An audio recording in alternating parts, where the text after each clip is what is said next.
hermanos y hermanas, y vamos ahora a leer la palabra de Dios, saludando también a todos aquellos que nos ven por televisión, que nos escuchan por las emisoras de radio, por el internet, las filiales que están unidas ya en este momento, y también como aquellas otras iglesias hermanas, porque en una ocasión así me dijo un hermano que por qué decíamos iglesias amigas. Dijeron ya ni de hermano nos tienen, sino que de amigos, ¿no?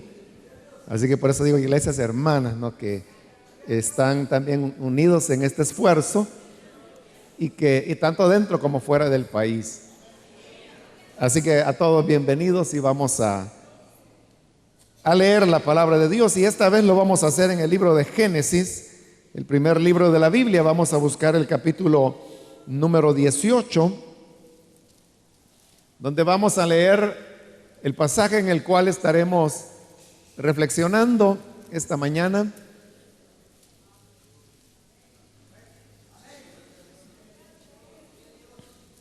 Dice Génesis capítulo 18, los versículos 20 y 21. Entonces el Señor le dijo a Abraham: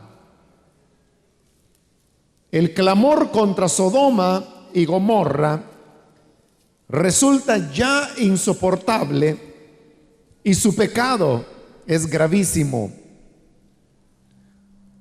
Por eso bajaré a ver si realmente sus acciones son tan malas como el clamor contra ellas me lo indica. Y si no, he de saberlo.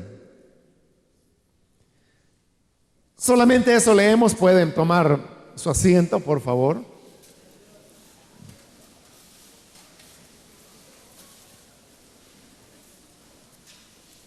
Estas palabras que hemos leído son palabras que Dios habló directamente con Abraham poco antes que el Señor destruyera las ciudades de Sodoma y Gomorra, pero también habían otras ciudades más en el valle del Jordán, que era donde se ubicaban, que también fueron destruidas en este juicio de Dios. ¿Por qué razón Dios estaba destruyendo estas ciudades?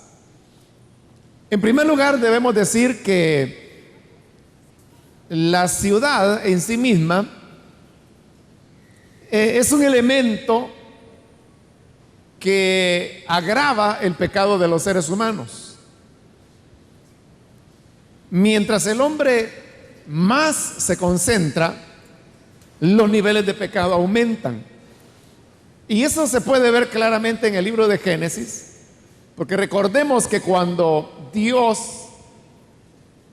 creó al hombre, el hombre cae y luego comienzan a multiplicarse. Dios les dio un mandato, y el mandato era que ellos tenían que esparcirse por toda la tierra. La mayoría lo hizo, pero hubo personas que en lugar de esparcirse, lo que hicieron fue comenzar a juntarse y a reunirse. Ahí es donde nace lo que nosotros ahora llamamos ciudad, que son personas viviendo en un punto geográfico pequeño, y que por la misma razón ya ellos no pueden vivir directamente de lo que la tierra produce, como era la idea de Dios cuando los invita a que se esparzan por toda la tierra. Entonces ahora surgen nuevas formas de sobrevivencia y de relaciones económicas, como por ejemplo el comercio, los servicios. Es decir, en una ciudad la gente, ¿cómo se gana la vida? No se la gana sembrando lo que consumirá en su casa. La vida se gana vendiendo, comprando, teniendo un empleo, algunos probablemente trabajando en una fábrica de algo que ensambla algo o elaboran ciertos productos. Pero esto hace que los seres humanos comiencen a vivir en una situación muy densa, es decir, ellos están amontonados en pequeños puntos. La cuestión es que nosotros nos vamos acostumbrando a ese tipo de vida. Y esa es la razón por la cual, si a una persona ya de edad, que toda su vida ha vivido en el campo, y usted le dice, oiga, abuelo o abuelita, ¿por qué no se va conmigo a la ciudad? Allá vamos a cuidar de usted, allá quedan más cerca los hospitales, allá hay más facilidades. Y supongamos que el abuelo o la abuela acepta y se viene a la ciudad. La casa acá en la cual vive pudiera tener mayores comodidades, como por ejemplo que todo queda cerca, que hay transporte urbano cerca, que uno se puede trasladar de un punto a otro sin esperar a que sean las 4 de la mañana para tomar el primer autobús, porque después de ese el siguiente saldrá hasta las 5. Ahora sabe que tendrá que esperar unos 10 minutos, a lo sumo 15, para que el otro autobús llegue. Pero estas personas se desesperan y entonces no hayan cómo hacer, pero lo que quieren es regresarse. Dicen, no, yo no puedo vivir aquí, porque ellos lo que necesitan es tener espacio, tener contacto con la naturaleza, árboles, tener su siembra, sus animalitos, y todo eso no se puede en la ciudad. Porque en la ciudad las personas viven una al lado del otro. Usted sabe que entre una casa y otra a veces solo hay una única pared. Es decir, que la misma pared sirve para ambas casas. Usted escucha lo que ocurre en la sala de la otra vivienda, y ellos escuchan también lo que está sucediendo en su casa. Y ahí vienen problemas como que al vecino le gusta poner la radio o música a todo volumen, pero no solo oye él, sino que oyen 3, 4 casas alrededor. Los de enfrente también escuchan, y entonces todo eso va haciendo que el ambiente se vuelva agresivo, no pacífico.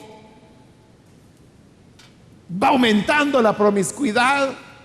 Las personas viven tan cerca los unos de los otros que ahí es donde comienza las envidias, los comentarios, bueno, y todas esas cosas muy propias de la ciudad. Se van presentando males en la ciudad, como el alcoholismo, el uso de drogas. ¿Por qué no se venderán drogas, digamos, en el norte de la Unión, de Morazán, de San Miguel, sino que es en las ciudades? ¿Por qué es que no hay prostitución en el campo, pero sí la hay en las ciudades?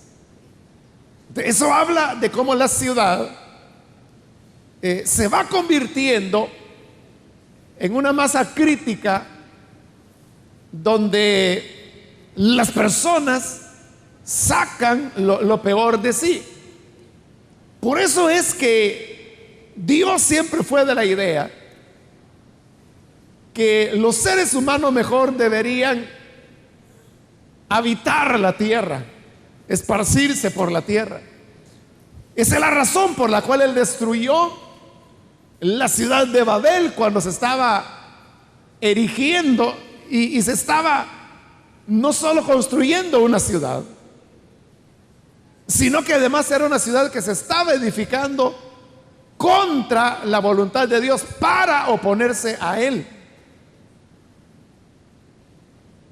Ahora lo mismo está sucediendo en Sodoma, que son ciudades donde ha llegado la violencia, la injusticia, la holgazanería, porque la ciudad permite que de ciertos excedentes hayan personas que vivan y sobrevivan, o sea, tengan para comer y cubrir sus necesidades sin necesidad de trabajar.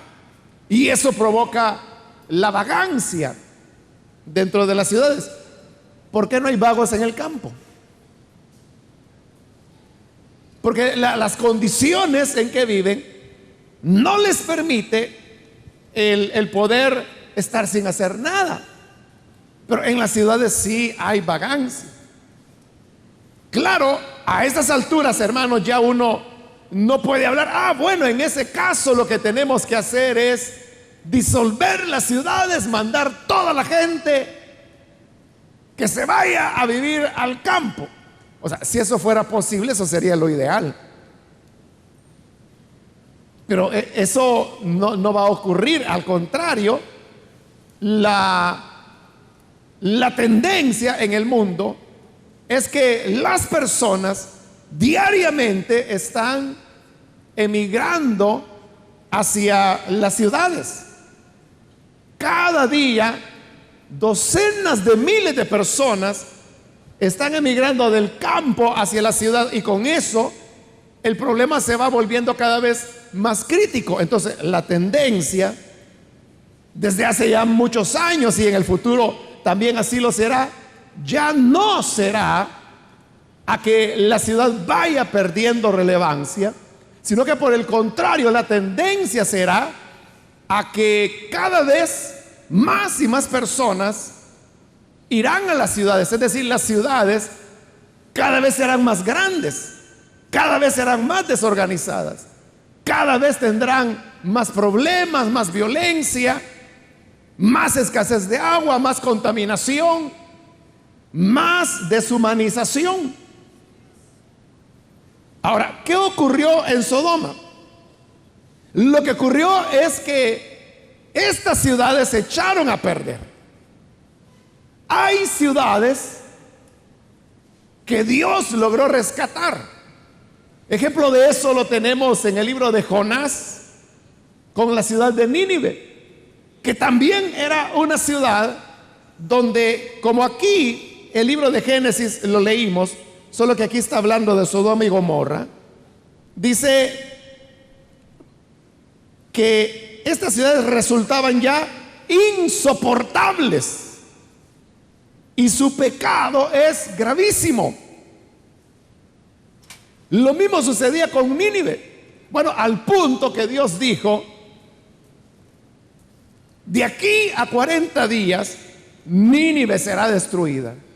Dios ya había resuelto destruir la ciudad de Nínive. Y no solamente había resuelto destruirla, sino que ya había establecido una fecha, 40 días, y la ciudad es destruida porque su pecado es gravísimo. Pero sabemos que eso no ocurrió. Nínive no fue destruida. ¿Y por qué no fue destruida? Porque allí hubo un hombre llamado Jonás, que a regañadientes, contra su voluntad, pero oiga, molido por Dios, fue presionado por el Señor para que fuera y dijera a la ciudad lo que iba a ocurrir. Y cuando la ciudad escuchó lo que iba a ocurrir, dice que comenzando desde el rey hasta los animales, se declaró un ayuno de arrepentimiento, pidiéndole a Dios perdón y misericordia. Y Dios, que siempre es bueno y misericordioso, Él respondió perdonando a la ciudad. Entonces, Nínive es una ciudad que, aunque estaba ya condenada por Dios a la destrucción, es una ciudad que no se perdió. Es una ciudad que logró ser rescatada. Pero ¿qué sucedió con Sodoma y Gomorra y las otras ciudades vecinas? Que estas fueron ciudades que se echaron a perder. ¿Por qué se echaron a perder? Uno podría decir, porque había mucha maldad. También la había en Nínive. Uno podría decir, porque Dios decidió destruirla. También había decidido destruir a Nínive. Uno diría, porque la diferencia es que en Nínive hubo un hombre de Dios llamado Jonás. Pero sucede que en Sodoma y en Gomorra también había un hombre de Dios que se llamaba Lot. La diferencia es que Lot nunca actuó. La Biblia dice que Lot no estaba de acuerdo con lo que estaba ocurriendo a su alrededor. Y dice la carta de Pedro que Lot todos los días él se sentía cargado. Él se sentía dolido y todos los días él oraba a Dios y le decía, Señor, que estas cosas puedan cambiar. Pero nada de eso estaba ocurriendo. Es más, el mismo Lot seguía viviendo como parte de lo que era el sistema de vida de Sodoma. Es decir, no que Lot participara de los pecados, holgazanería e injusticia que había en Sodoma, pero recordemos que él era juez, tenía una posición importante de influencia dentro de la ciudad que él no había logrado aprovechar. Él se había callado acerca de quién era su Dios. En cambio, Jonás hizo lo contrario. Jonás fue a hablar de Dios y a decir lo que Dios quería que fuera dicho.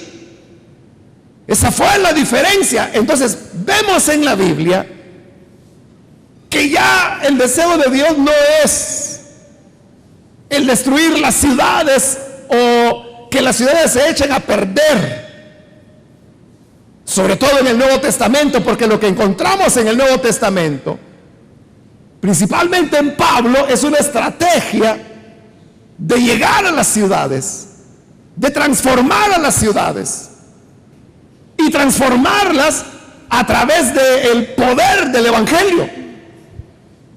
Pablo iba no de población en población, no de pueblito en pueblito como a veces se dice, sino que Pablo iba a ciudades que eran muy importantes, ciudades estratégicas.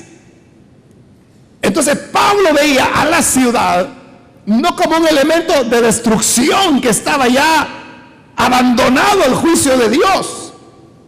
Pablo veía la ciudad como el lugar ideal para que los planes redentores de Dios se manifestasen. Y eso nos plantea a nosotros una pregunta muy importante. Y la pregunta es, ¿cómo vemos nosotros la ciudad? Bueno, ¿cómo vemos la ciudad? Es una cosa importante.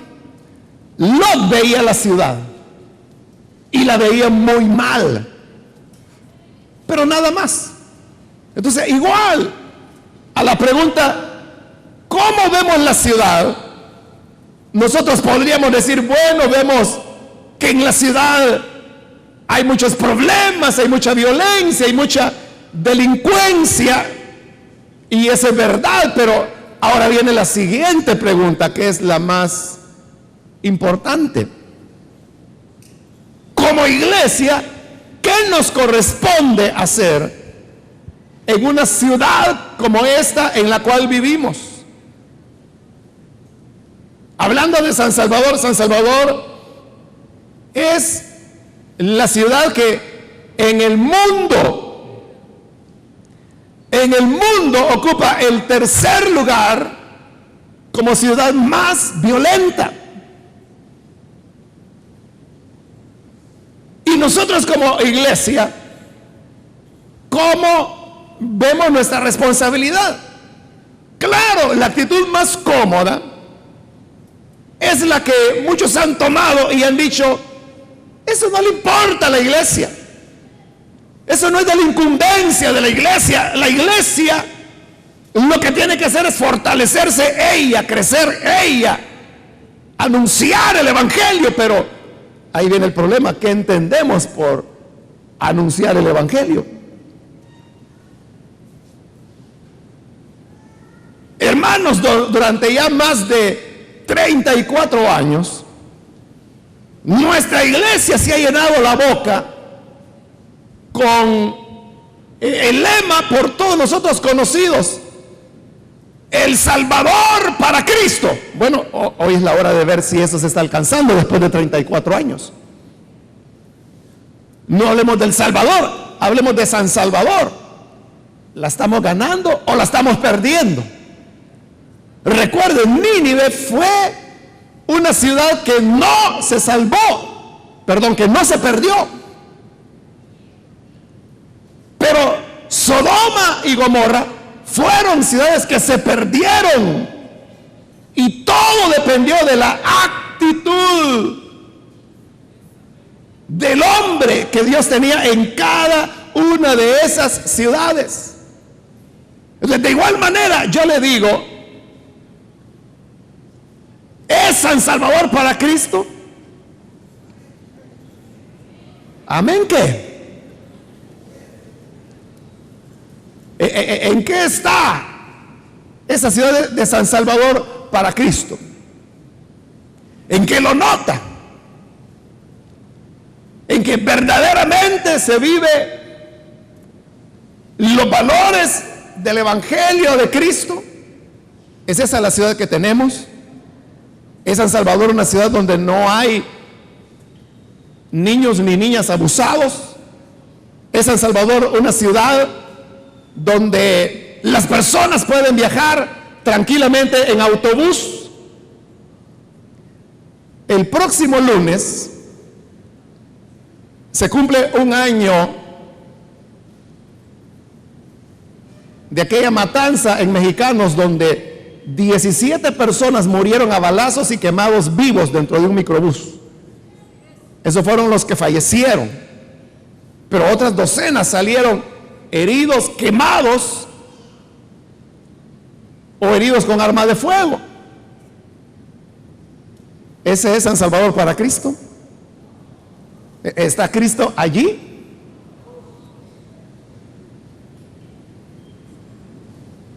Entonces, ese es el punto. Por eso le decía: San Salvador para Cristo, bonita idea, pero realmente ¿estamos caminando hacia ello o estamos perdiendo la ciudad? Hace ya varios años, un escritor dijo estas palabras: el que gana la ciudad, gana el mundo. Con eso él estaba subrayando la importancia que la ciudad tiene. Entonces, si nuestro sueño o nuestra idea es: queremos ganar el mundo para Cristo o el país, entonces, ¿qué es lo primero que tenemos que hacer? Es ganar la ciudad. Pero ¿la estamos ganando? Porque uno podría preguntar: sí, porque todas las semanas hay conversiones, todas las semanas hay conversiones en las células, la iglesia continúa creciendo. Y es cierto que la iglesia constantemente está creciendo, nunca ha dejado de crecer. Siempre va aumentando la cantidad de personas que se congregan en la iglesia. Pero ¿sabe qué? Dentro de esa cantidad de personas hay muchos que todavía utilizan elementos violentos Algunos quizá todavía roban. Algunos quizá todavía asaltan. Entonces, no es solamente el que yo no sé cuántos, 50, 60 personas cada semana estén haciendo profesión de fe. De lo que se trata es que nos convirtamos en Jonases. Jonases, que seamos capaces de transformar la ciudad. Y si usted dice, oiga, pero somos tan pequeños, solamente somos una iglesia en medio de una gran ciudad, ahí sí, ¿verdad? Decimos que somos pequeños. Pero cuando estamos en otras circunstancias, nos encanta que digan que nuestra iglesia es la segunda más numerosa del mundo. ¿En qué quedamos? ¿Somos pequeños o somos grandes?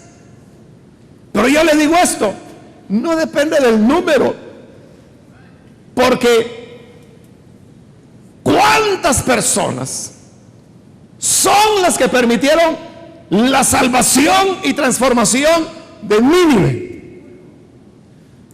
Correcto, solo fue uno, un solo hombre. Y oiga esto, no estaba muy entusiasmado. Dios tuvo que darle una buena revolcada para que hiciera lo que Dios quería que hiciera, que fuera a anunciar el mensaje de juicio, pero que en ese juicio iba envuelto un mensaje de esperanza, un mensaje de oportunidad. Ahí es donde cada uno de nosotros, hermanos, tenemos un papel importante. Y esto que hacemos, y hemos venido haciendo ya durante 19 meses de reunirnos estos días sábados para orar y ayunar, para pedirle a Dios por esas 6 peticiones. Hay gente que dice, no me gusta ir al ayuno porque si ahí ni se pide por mis necesidades, ni vergüenza le da. No le da vergüenza. ¿Usted cree que para eso nos dejó Dios? Para que le estemos diciendo, Señor, quítame el dolor de cabeza, Señor, dame ropa nueva, Señor, dame dinero. Pero fíjese, algunas veces nos tienen que tocar, tienen que alcanzarnos las consecuencias de los pecados de las ciudades para que podamos reaccionar, porque somos así tan egoístas. No tenemos el concepto de intercesión, tenemos el concepto de pedir para nosotros, somos pidiches. Ese es el concepto que tenemos de oración. Yo voy al ayuno porque quiero que Dios me bendiga a mí. Voy al ayuno porque quiero que Dios me quite el reumatismo a mí. Voy al ayuno porque quiero que Dios me dé trabajo a mí. Así somos de egoístas. Cuando la función de la intercesión es pedir a favor de otros. Y cuando pedimos por otros, Dios se encarga de nuestras necesidades.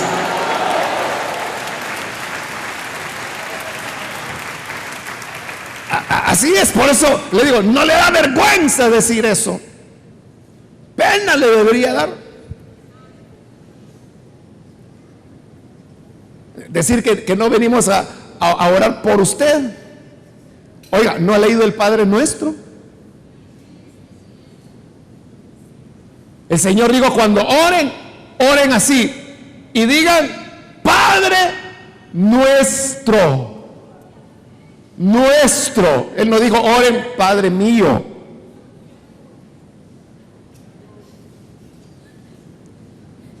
El pan nuestro de cada día, dánoslo hoy. Él no dijo, oren, el pan mío, dámelo hoy. Desde allí Él nos estaba enseñando que la oración es por otros. Y cuando usted ora por otros, repito, Dios se encarga de sus necesidades.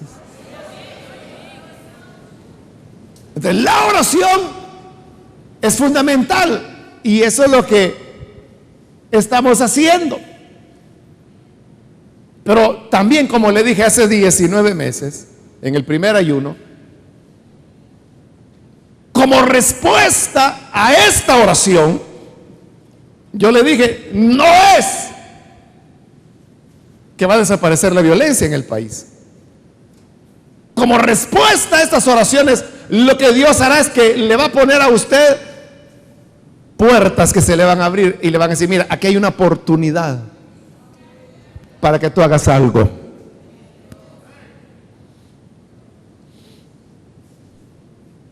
La pregunta entonces será, ¿qué hacemos cuando se abre esa puerta? Cuando a Jonás se le abrió la puerta, lo que hizo fue salir huyendo en la dirección opuesta. Dios lo revolcó y le dijo, aquí tienes que entrar por esta puerta. ¿Quiere que eso suceda? Que Dios le está abriendo las puertas. Pero usted dice, no, eso no es incumbencia de la iglesia. Si el niño del vecino lo maltratan y ahí se oyen gritos, ahí se oye que esos niños lloran y que nadie los atiende. Pero usted dice, allá ellos, ¿para qué son impíos? Pues. Pero Dios todavía continúa preguntando, ¿dónde está tu hermano? Y su hermano no es el diácono que está bien. El hermano es el que está necesitado. Entonces, ahí es donde la iglesia está viendo una oportunidad, pero sabe, si la iglesia no actúa, llegará el momento en que la iglesia misma sufrirá las consecuencias. Y el ser evangélico no exime a nadie. Porque hay gente que dice, no, nada me va a pasar porque mi Dios es vivo, mi Dios es real, Él me va a guardar. Pero aquí hay muchos hermanos y hermanas que si quiere pregúntenles qué ocurrió con sus hijos. ¿Qué ha ocurrido con ellos? Pregúnteles dónde están enterrados. Y algunos de ellos no saben, porque no los han encontrado después de 1, 2, 3 años que desaparecieron. En algo andaban. Pregúnteles y verá que no. Pero a veces, como Jonás, necesitamos que se nos golpee de esa manera para poder reaccionar y darnos cuenta, esto yo debía hacerlo, debía haberlo hecho cuando Dios me dijo.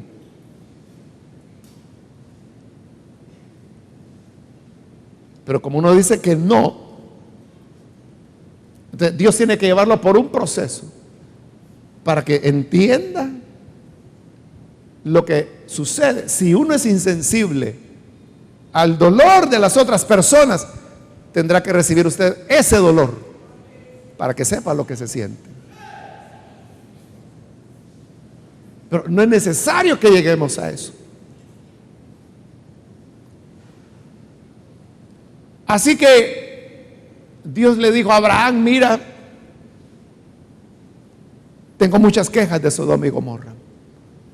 Oigo mucho clamor en contra de estas ciudades perversas. Voy a destruirlas. Abraham comienza a interceder, pero el problema es que Abraham no vivía allí. El problema era que el único justo que vivía allí, que era Lot, él estaba contento cantando alabaré, mientras la ciudad se podría y se moría alrededor de él. Y mientras él disfrutaba de los beneficios económicos que le representaba vivir allí. Se perdió la ciudad. Y al perderse la ciudad, Lot lo perdió todo también. ¿Cómo terminó sus días Lot? Viviendo en una cueva, sin nada. Porque si la ciudad se pierde todo. Pero no tenemos que hacerlo por temor a que se vaya a perder. Tenemos que hacerlo por obediencia a un llamado que Dios nos da. Y ese llamado es a transformar las ciudades. Muchas veces decimos, no, aquí la única solución es Dios. Y eso es cierto. Entonces tú, que eres el pueblo de ese Dios que tú dices que tiene la solución, ¿qué haces?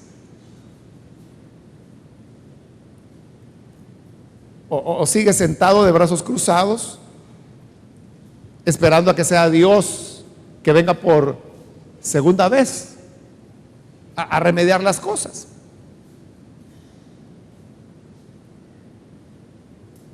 Por ahí hay un libro algo nuevo que tiene un título que llama la atención. Yo no lo he leído, pero el título se llama Si Jesús fuera alcalde. Le digo, yo no lo he leído, solo lo he visto. No sé de qué se trata. Pero oiga lo que el título dice: si Jesús fuera alcalde. Eso decimos nosotros, ¿no? Si Jesús fuera alcalde, si Jesús fuera diputado, si Jesús fuera el presidente, este país sí que se compondría de una vez. Pero Jesús no va a venir a participar de elecciones. Y tampoco Él está interesado en ser diputado, ni alcalde. Para eso Él dejó su iglesia, para que sea ella la que continúe la labor que Él inició. Él dio los lineamientos, Él dio el evangelio. Él dijo, estas son las buenas nuevas. Vayan y háganlo. El problema es cuando como cristianos no comprendemos que el ser cristianos tiene que extenderse más allá de estas paredes, que nuestro cristianismo tenemos que vivirlo después de estas puertas. Cuando no entendemos eso, hermanos, nos llenamos la boca diciendo que somos tantos.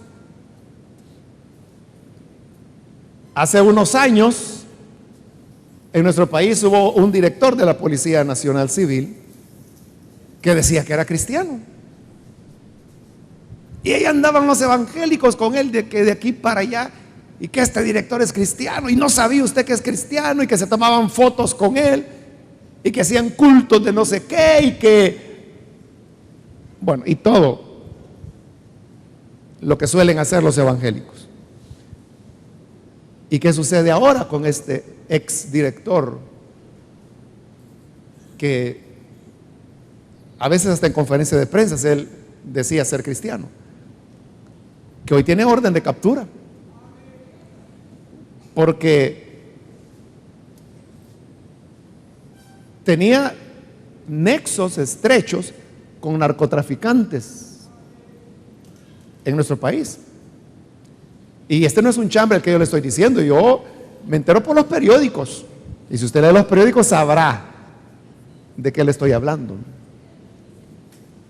Lo andan buscando, y ese era el hermanito. Ese es el problema, cuando reducimos la fe a la iglesia, y que porque yo voy a la iglesia, y porque canto alabanzas, y porque estoy atento al mensaje, y porque oigo la predicación, y porque leo la Biblia, porque ofrendé, ya yo soy creyente. Pero el cambio de vida lo tenemos que llevar a todas las esferas de nuestra existencia. Porque o somos cristianos 100% o no lo somos. Entonces, ese es el problema, que él tenía como dos compartimientos. El compartimiento evangélico, donde se presentaba como evangélico, apoyaba los ministerios evangélicos dentro de la policía, les daba facilidades. ¡Ay, qué hombre! ¡Qué bendición la que Dios nos ha dado! Porque nos da permiso de predicarle el evangelio a los policías. Pero en el otro departamento, distribución de drogas, SADCB, esa es la otra vida. Esa es la otra vida. Aquí por el oriente detienen a un famoso narcotraficante que lo buscan desde hace años, todavía no lo han atrapado. Hace como un año quizá casi lo atrapan, pero como andan fuertemente armados se les escapó. Pero en la época del hermanito director de policía, de casualidad en un retén, en una carretera a oriente, ahí por San Vicente más o menos, lo detienen y se dan cuenta que era el fulano que andaban buscando. Bueno, y no solo eso, en el vehículo en que iba llevaba armas largas, que de acuerdo a la ley solo el ejército puede utilizarlas, pero él las llevaba allí. Y no solo eso, llevaba droga. Hermano, ahí había lo suficiente para, bueno, aparte de toda la persecución que ya le venían dando, ¿no? Más todas esas evidencias en el vehículo, ese hombre estaba cocinado.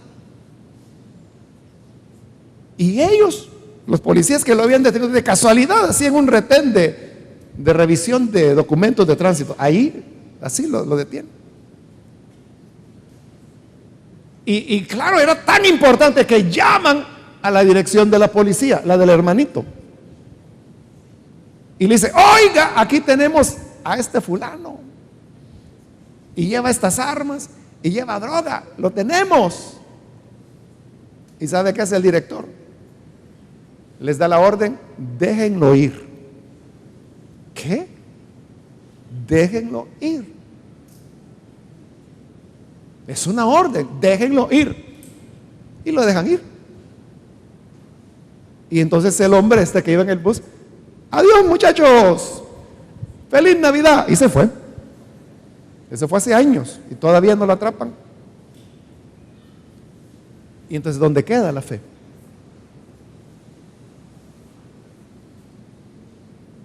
Y hace muchos años más atrás, quizás algunos, muy pocos hermanos lo recordarán, si es que alguien lo recuerda, pero hubo un hermano aquí en la iglesia que él estaba asignado como investigador en asuntos de narcotráfico en nuestro país. Y era un cristiano, era miembro de la iglesia de acá. Y hacía tan bien el trabajo que él iba muy cerca, o sea, iba muy cerca de los narcotraficantes. Les estaba desbaratando todo. ¿Y sabe qué ocurrió? Le tienden una trampa. Planean que en determinado lugar habrá un tráfico de drogas y que ahí es oportunidad para capturar a estas personas que gracias a las investigaciones de él se habían ido descubriendo. Entonces él va y cuando llega se arma una balacera que era ficticia. Pero esto es lo más terrible. ¿Sabe quiénes lo matan? Los mismos policías. Si es que no había enfrentamiento, no había narcotraficante, todo fue una trampa para que él cayera. Cayó y lo mataron. Eso fue, hermano, y le estoy hablando de unos 12, 13 años por ahí. Por eso digo, quizás ya muchos no recordarán el caso. Y también no todos se enteraron de las auténticas razones. Porque en el periódico esa fue la noticia, que había habido una balacera y que bajo fuego cruzado cayó. No hubo fuego cruzado. Entonces, ¿por qué las mismas autoridades lo matan? Porque ellos están involucrados. Pero este hermano Él hizo lo correcto. Estaba haciendo tanto lo correcto que por eso tuvieron que deshacerse de él. Y uno diría, ¿y entonces qué ganó? Ya vio, nada se cambia, entonces mejor sigamos cantando, alabaré y alabaré y seguimos vivos. Eso cree usted mientras no le llegue el tentáculo del mal, ¿no? Pero sabe, él, delante de Dios, como dice Daniel, resplandecerá como una estrella a la perpetuidad. Porque fue por lo justo que perdió la vida por hacer lo correcto. Por eso dice la Escritura, es mejor que padezcamos haciendo el bien a que padezca por chismoso, por mujerero, por andarle enamorando la esposa al vecino, y después aquel viene y le da una buena que le saca 4 muelas, y usted dice, ay, cómo sufro por el evangelio. ¿Cuál evangelio? Por sinvergüenza. Eso no es sufrir por la fe, eso es sufrir por su adulterio, ¿no? Pero eso le gusta a los evangélicos, eso les encanta. Pero dice, bienaventurado aquel que sufre por causa de la justicia. A lo mejor usted se enteró que hace unas semanas salió a luz un escándalo, se podría decir, de un cartel de drogas que hay en nuestro país, en el oriente del país, perdón, en el occidente, en lo que llaman el caminito. El caminito es que la droga pasa a Honduras, de Honduras entra ahí por Cabañas, Chalatenango al país, y se va por el norte pasando por Metapán y conecta con Jutiapa, Guatemala, donde están los otros carteles. Ahí ya están los Zetas, el cartel de Sinaloa y otros. Ellos reciben la droga, pero pasa por El Salvador.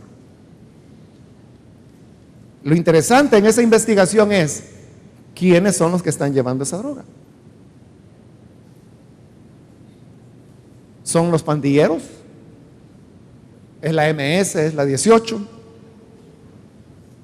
¿Qué es lo que dicen los periódicos, no? Que están ligados con el narcotráfico. Pero ¿quiénes son los que salen involucrados? Alcaldes, diputados, empresarios de hoteles en nuestro país, jueces, altas autoridades de la policía. Es decir, la gente, que las personas y el público en general cree que son buenos ciudadanos, que no son mareros, pero esos son peligrosísimos, hermano. ¿Y sabe por qué salió a luz? ¿Por qué salió por los medios? Porque judicialmente no hacen nada. Porque de ese cartel viene operando desde hace 10 años en nuestro país y nadie ha hecho nada. ¿Por qué?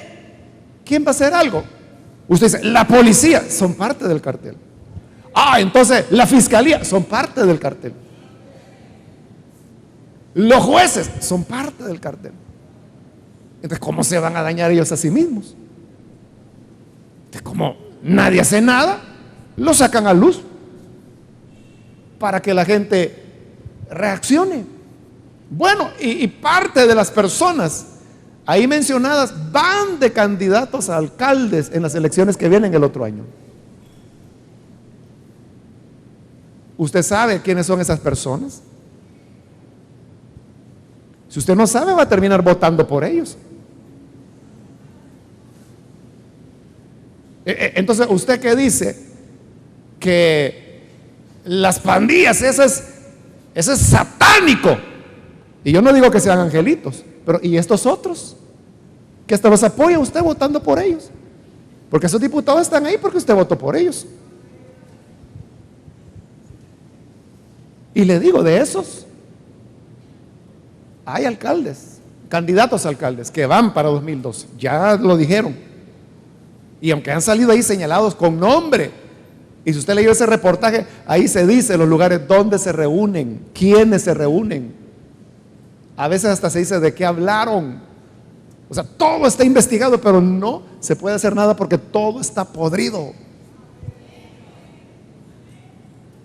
Entonces, ahí es donde la iglesia tiene una responsabilidad que cumplir, y por eso tenemos una oración, que es que esas redes de narcotráfico sean desmanteladas. Porque ellos, hermanos, son los que les interesa que continúe la situación de violencia en el país. A ellos les interesa que la gente continúe diciendo, no, son las pandillas las que distribuyen droga. Y es cierto, pero ellos distribuyen, hermano, que marihuana, que cocaína, que más que todo es para su consumo. Pero aquí estamos hablando de toneladas. Una sola de esas personas de ese cartel, uno, en el año 2009, año de crisis en nuestro país, reportó una ganancia de $90 millones en un año. Uno de ellos. Imagínense lo que ganan todos ya. $90 millones en un año. ¿Cuánto es mensual, hermano? Algo así como 8 millones. Ahí viene el problema. Que a un policía le digan, no que va a ganar 8 millones mensuales, sino que va a ganar, mira, te vamos a dar $100,000, que eso es poco. $100,000 al mes, y ahí te avisamos cuando venga un camión y vos le decís a los soldados que se aparten. Y eso hacen. Les avisan, mira, ahí te va el camión, vaya pues, soldados, váyanse por ahí a comer, descansen. Y ¡boom!, pasa el camión expreso. Y llega a la frontera y lo mismo, nadie lo revisa, pasa. Y si lo detienen, lo mismo del otro caso que le mencioné. Llama no sé quién de la policía, mire, déjenlos ir. Se acabó. Y al mes, $100,000 en efectivo, porque ellos no usan cheques.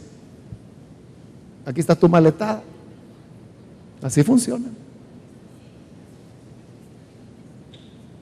Entonces, no es la gente que anda poniendo renta, ¿no? Que anda diciendo, dame $2 al día, ¿no? El narcotráfico es otra historia. No leyó los periódicos que hablaban de 1,800 granadas que estaban sacando del ejército para entregárselas a los narcotraficantes. 1,800 granadas. ¿No lee los periódicos usted? Así es como yo me entero leyendo los periódicos, y ahí está, todo el mundo lo sabe.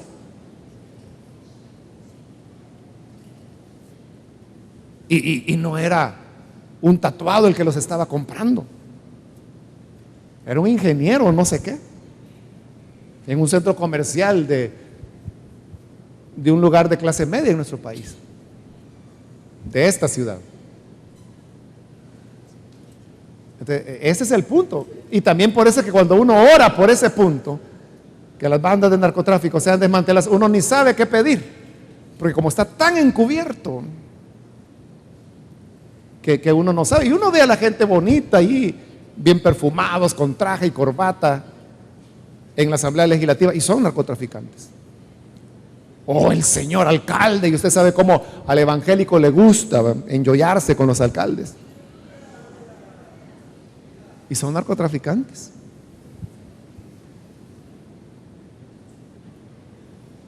Entonces ahí es donde nosotros tenemos que, si vamos a ganar la ciudad, entonces tomar en serio las cosas, que ya no nos estén viendo la cara, hermanos, como ingenuos,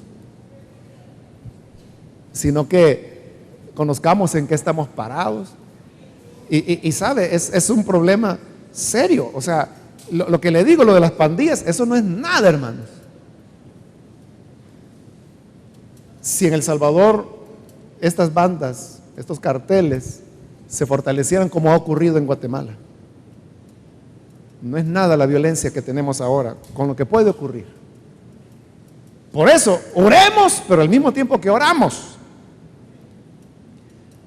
repito, Dios le va a poner puertas y se las va a abrir. Pero al estar abiertas, usted tendrá la capacidad de entrar y decir: sí, Dios quiere que yo vaya a Nínive. O usted continúa diciendo: no, Nínive no es mía, yo pertenezco a la nueva Jerusalén, al cielo. Entonces, no me importa que aquí reviente todo. Sí, mientras no reviente bajo sus pies, no importa. El problema es que puede reventar.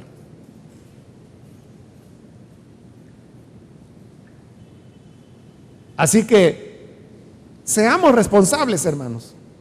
No nos cansemos de hacer el bien y que no vaya a ocurrir como sucedió con Sodoma, que esa ciudad se perdió porque Lot no hizo su papel. Hagamos nosotros el nuestro y aceptemos el desafío que Dios nos da.